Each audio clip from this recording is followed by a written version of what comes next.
আসসালামু আলাইকুম বন্ধুরা, আজকে আরও একটি নতুন রেসিপি নিয়ে চলে এসেছি। তো আজকে আমি একটি ডিম আর অল্প কিছু ময়দা দিয়ে দারুণ মজার মিষ্টি পিঠা বানিয়ে দেখাবো। এই পিঠাগুলো খেতে অসম্ভব মজার হয় আর বাচ্চা থেকে বড় সবাই খুবই পছন্দ করবে। তো চলুন আজকের এই রেসিপিটা দেখে নেওয়া যাক।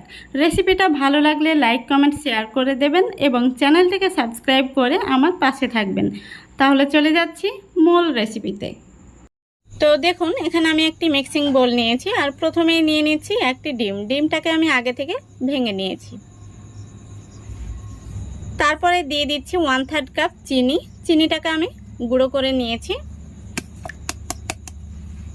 এবার দিয়ে দিচ্ছি স্বাদ মতো লবণটা দেওয়ার পরে আমি একটি হ্যান্ড উইচ দিয়ে খুব ভালো করে ফেটে নিচ্ছি। ডিম, চিনি আর লবণটাকে খুব ভালো করে ফেটে নিতে হবে। লক্ষ্য রাখতে হবে এই ব্যাটারের মধ্যে যেন কোনো রকম লাম্পস না থাকে, খুব সুন্দরভাবে ফেটে নিতে হবে। দেখতেই পাচ্ছেন আমি খুব সুন্দরভাবে ফেটে নিয়েছি আর কালারটাও কিন্তু অনেকটাই চেঞ্জ হয়ে গেছে। এখন আমি এর মধ্যে দিয়ে দিচ্ছি 2 থেকে 3 ফোঁটা ভ্যানিলা এসেন্স। আপনাদের হাতের কাছে ভ্যানিলা এসেন্স না থাকলে আপনারা সামান্য পরিমাণে এলাচের গুঁড়ো দিয়ে দেবেন, এতে করে ডিমের কাঁচা গন্ধটা চলে যাবে। এখন আমি এর মধ্যে দিয়ে দিচ্ছি 1 টেবিল চামচ সাদা তেলটা দেওয়ার পরে আমি আবারও খুব ভালো করে মিক্স করে নিচ্ছি।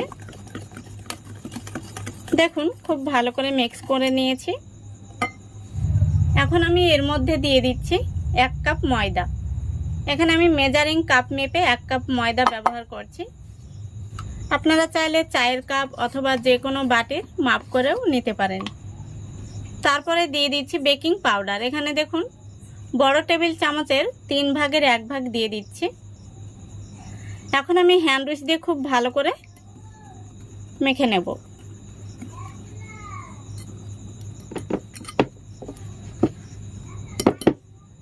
এখন আমি হ্যান্ড উইচটা তুলে নেব।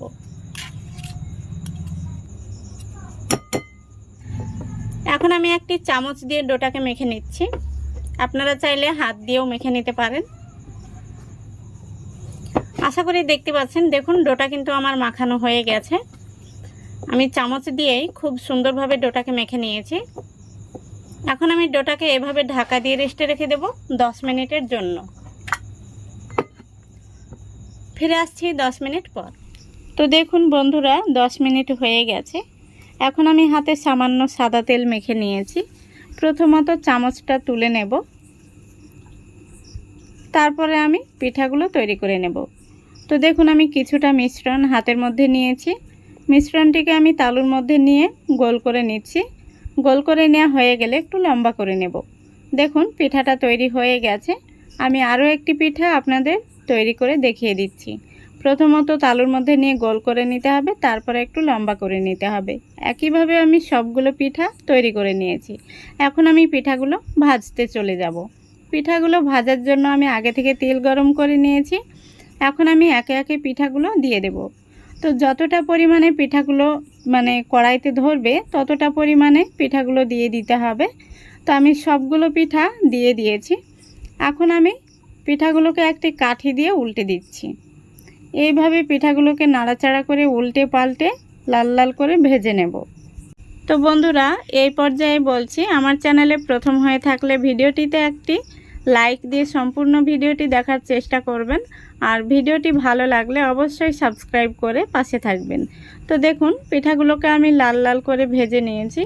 এখন আমি তেল থেকে তুলে নেব। দেখতেই পাচ্ছেন পিঠাগুলো দেখতে কত সুন্দর হয়েছে আর ভেতরটা একদম নরম তুলতুলে। বাচ্চা থেকে বড় সবাই কিন্তু খুবই পছন্দ করবে আর একবার যে খাবে খেতেই থাকবে।